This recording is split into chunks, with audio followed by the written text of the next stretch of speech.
এই মুহূৰ্তত জনাইছো এটা বিগ ব্ৰেকিং নিউজ। নগাঁৱৰ ৰূপহীহঁতৰ শিঙিমাৰীত নিৰ্বাচন কেন্দ্ৰিক হিংসা।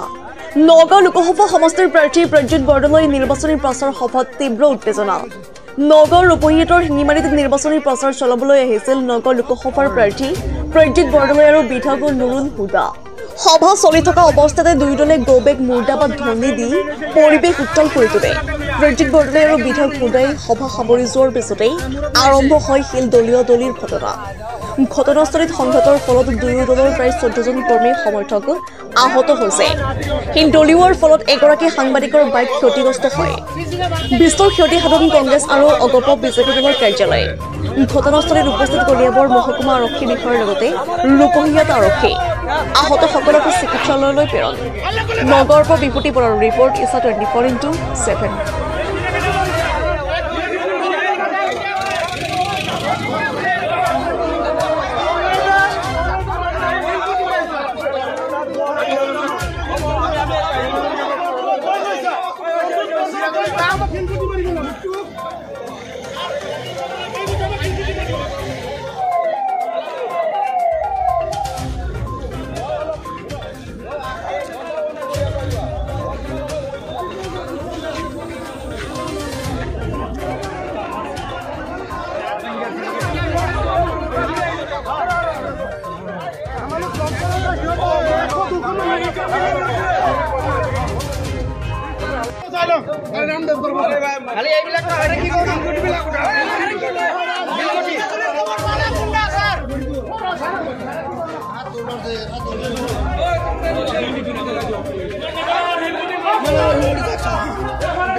যিসকল বন্ধুৱে মাইকৰ আৱাজটো পাইছে কিফালে হাল্লা কৰি আছে, মই অনুৰোধ কৰিম আপোনালোকক কথাখিনি ঘূৰক।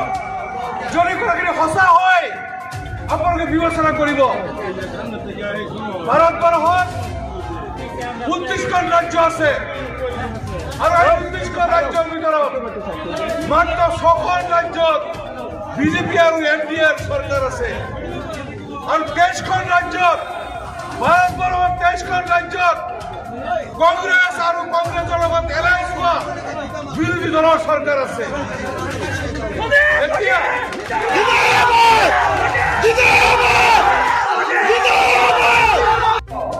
আৰু এই কপালৰ ঘাম মই কেতিয়াও অথলে যাবলৈ নিদিওঁ।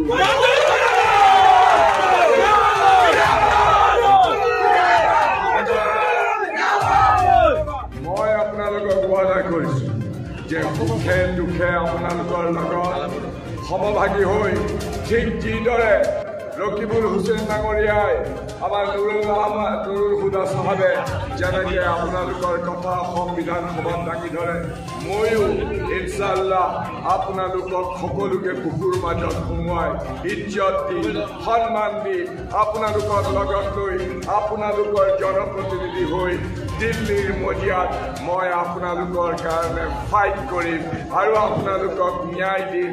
আপোনালোকৰ বিৰুদ্ধে বিজেপি দলৰ চৰকাৰে যি ধৰণেৰে অনাচাৰ অত্যাচাৰ আৰু বৈষম্য কৰে তাৰ বিৰুদ্ধে আপোনালোকৰ লগত লগ লাগি আপোনালোকৰ